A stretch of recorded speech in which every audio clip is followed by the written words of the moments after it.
How to play YouTube Playables. I'm going to show you how you can play YouTube Playables. YouTube Playables is an experimental feature that has been rolled out. Playables are games that you will find on YouTube that you can play directly. One can play directly on the YouTube platform without needing to install or switch over. Google's YouTube is the source of entertainment for millions.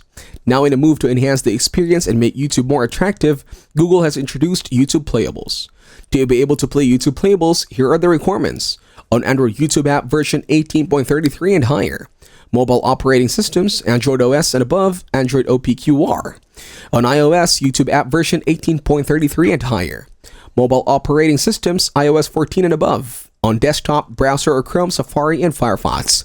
The process of finding YouTube Playables is fairly easy. Here's what you need to do. Open YouTube app or website.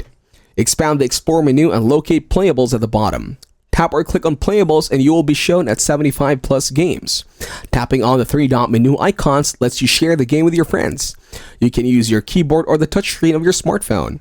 If you don't see the Playables option in the Explore menu of a YouTube, then you might have to wait for the feature to arrive in your region.